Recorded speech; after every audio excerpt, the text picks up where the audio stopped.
Hi guys, back again in Guild Wars 2, and this is just another tips and tricks video on how to just farm cash, because the new map, Domain of Istan, first episode for Season 4, if you're watching this in the future and it's not the current map, that's the one it is. It's extremely good for farming cash, so I'm going to show you how. It revolves around two metas. I'll have some video footage in the background of the Palawadan raid. This is the main meta here. This one happens around about every hour. You can make it spawn a little quicker by doing events all around the map. But yeah, that's the main meta on the map. However, there's a secondary meta, which is the Mordant Crescent Great Hall. Again, you can get this to spawn quicker by completing other events like the caravans all around here. And basically, you get a shit ton of loot. I just ran around.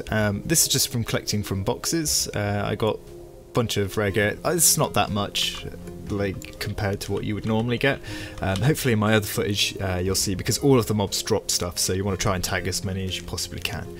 The main thing here is volatile magic, and that is what's going to make you the most money. Getting all these pieces of rare gear, that's quite nice, but it's volatile magic. So I'm going to quickly show you exactly how to make the most out of all of the volatile magic that you'll be picking up. As you can see in some of the footage, hopefully, when I pick up boxes you get back just under 50 every time. So if you say every 6 boxes you can get a trophy shipment for 1 gold and 250 volatile magic. I've got 1265, so I'm going to buy 5 of them, and we'll see exactly what we get from this. That just cost me 5 gold. Use all of this crap now, and look at that. The actual trophy boxes from the other Crystal Oasis maps never gave as much as this. I mean, straight up, you've already made this here is that's already made all your money, and then you've got all of this as well. The prices are kind of crashing on this because it's just absolutely insane. Yeah, see, this was like 20 silver not so long ago. But yeah, that's like half gold. Yeah, so that's not too bad. I'm going to show you the extra raid in a second because it's currently underway, so I will see you in a second for that one.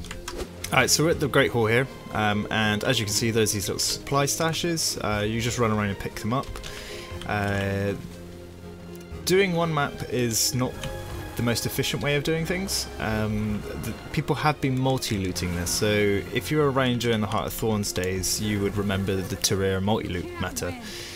So that basically means getting into a squad with loads of other people, dividing those groups up, and then having several maps being pushed at once rather than just one.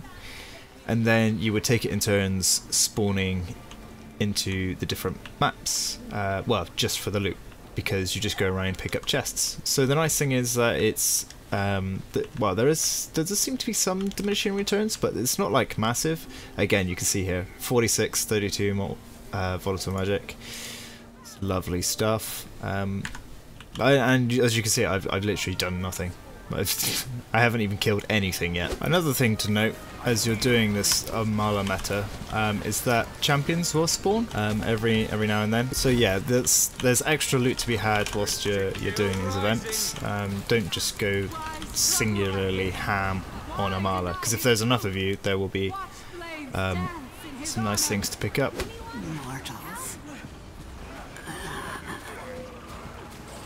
That's it. It's a big chest, drops a ton of crocodile ore, some other stuff, and then you just go around picking up the extra supply stashes. Should be 4 that spawn in this room. Help this person up. We only have a few. Oh, it was 6.5 minutes to do it. Interesting. So yeah, that's pretty much it for in here. So now that I've shown you kind of the Crescent Hall in Istan, the main event, I suppose, is Palawadan, and that's through here. There is also an entrance up here if you're a little bit late, but the main event usually starts here, and that's where you'll see everybody kind of congregating. Don't forget to check in your LFG to see if anybody has got a multi-loot squad going. If not, start one if you can, because holy shit, it is worth it. So you'll start off coming through this gate. There's some champions here. There's an achievement to kill them without the other waking the other one up. And then basically you'll just be fighting down here, and then you will split through all of these different places, coming down kind of like so, and then down, and then you'll eventually all push through till you get to the docks. So along the way there are little capture points that you can grab, roughly here, here. I think there's one there, or is it there? There's another one in there. There aren't in here. Loads of bosses spawn in here. There's another achievement for that. I believe that's the statue here that you need to knock over for another achievement. But basically, yeah, you run through here with your squad. You capture the points. If there's a bunch of you there, loads of champions will spawn. Just murder the fuck out of everything, and once you have murdered everything, you will get all of the loot. Then you pick up all of the stash boxes, which will be in the background of the video if it's not this one already, and you will move forward. So once you've captured the first part of the of Palawadan, you'll push through, and then it'd be the Corsair event, and it's basically the same thing again. You just use everything to destroy the boats that are here.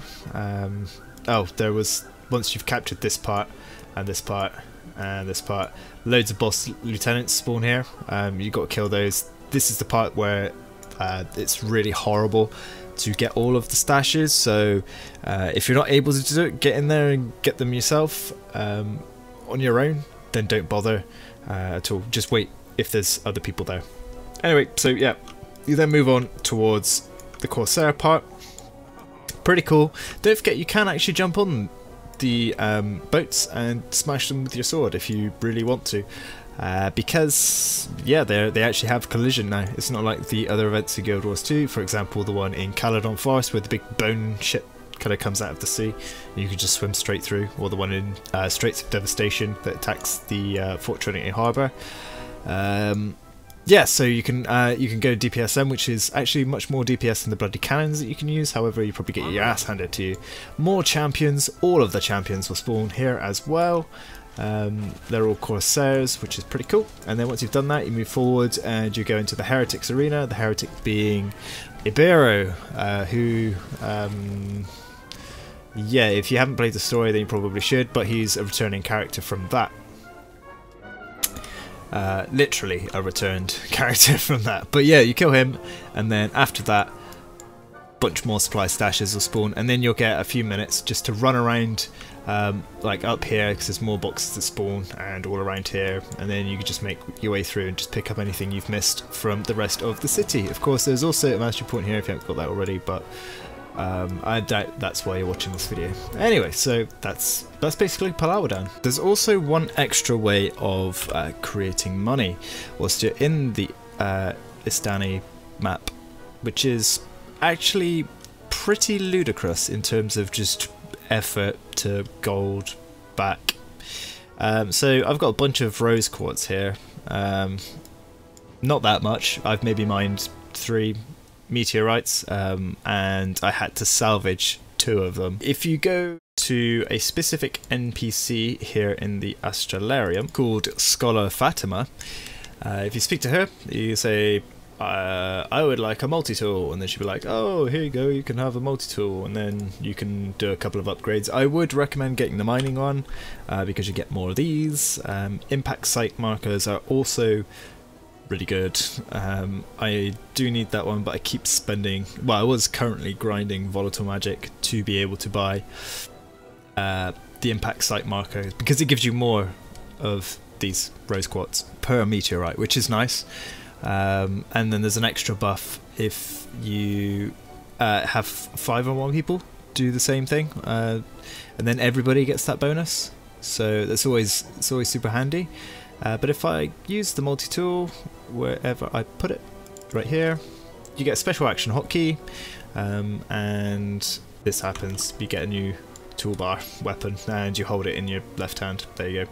So I've got the extraction beam, that's my upgrade. You can use number 2 to dig up the things. 1 spawn. So there's a Brandstone impact site, level 4. So here's the impact site, and then basically we want to use skill number 1.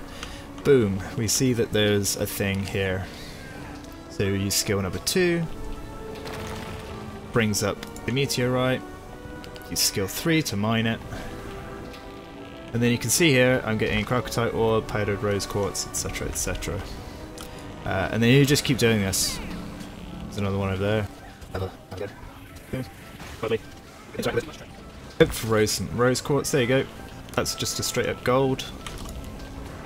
Boom! There's another one over here. Out of my way. You can also get a combat upgrade as well for this, so you can just batter all of the branded that appear. It's always good. But yeah, you just want to go through this, and the same thing applies with the whole multi-loot thing. There's often groups that are just casually farming these meteorites because you make a lot of money. They're worth 50 silver each. This is going to get nerfed, I'm sure, because this is just the amount of money that you can make. 17, 8 gold, 50. That's just raw cash. And that's it. So I've got all of them. I didn't pick it up. It must have been nerfed, but I only got 3 then. 3 rose quartz, so it's 1 gold 50. And how long did that take?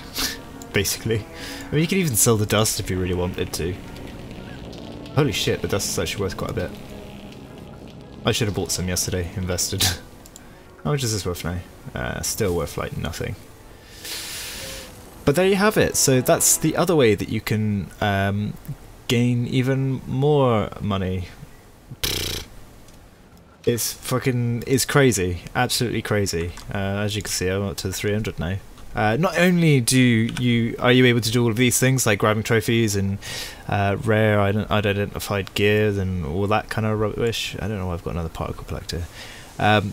But there are also minis and rare weapon skins that drop. So Amala drops a bunch of really cool ones, like for example Sun Scythe, which is the one that I'm after. You know, this kind of stuff is 190 gold straight up, just because you can.